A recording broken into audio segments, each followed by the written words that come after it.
Welcome back. I'm now joined by Keller Kuberow, who's an attorney with Doling Law. Thank you so much for joining us. Yeah, thanks for having me. Yeah. So today, I think all the golfers need to pay attention to what you're about to tell us. I think so, because today, it's summertime in western Colorado. I just wanted to keep it light, but interesting at the same time. So anybody who golfs, drives near a golf course, or lives near one might want to pay attention. So I'm an avid golfer. I like to play a couple times a week if I can. Wow, a couple times a week. If I can. I like to drive the cart. Yeah.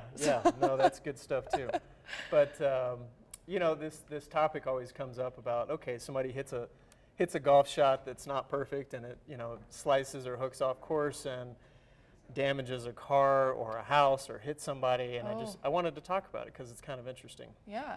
So a golfer there's a duty to warn people, I guess, in the area or the space where there's a potential risk of the golf shot. So, if a golfer is intending to hit a golf shot in a particular direction and there's a foreseeable risk that it could cause injury to someone ahead, they have a duty at that point to warn them. Okay. And the golfer who's about to hit the shot has to exercise ordinary care when they're doing that. But I guess the interesting part is, just because a golfer's shot doesn't go where it intended to and it spins off course or something and causes damage to a person or property, doesn't mean that they're negligent. And so there's been several court cases about this, and it changes from state to state, but here in Colorado, there was an interesting case back in 1985 that the Court of Appeals of Colorado handled, and the court in that case, they were dealing with an issue where a spectator at a course got hit by an errant golf shot.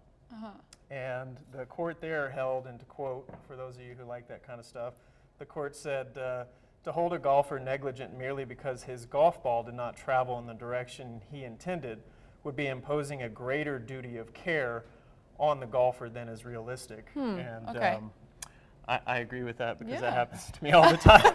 I'm not great, but anyway, so, in order to be truly negligent, to where you would be held responsible for those types of things, and this is where it gets confusing, courses have those signs up that say golfers are responsible for damage caused by golf balls or whatever that says.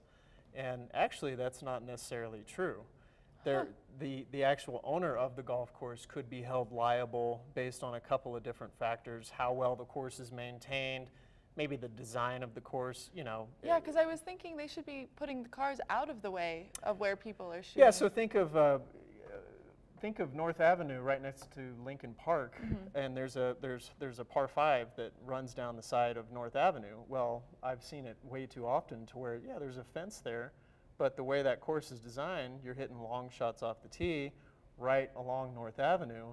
And there's a high potential that somebody's going to slice their shot and go over the fence and hit a car, and it happens all the time. But the important thing is, unless the golfer is negligent, meaning, they're on the tee box and they're like, hey, I'm going to see which car I can hit.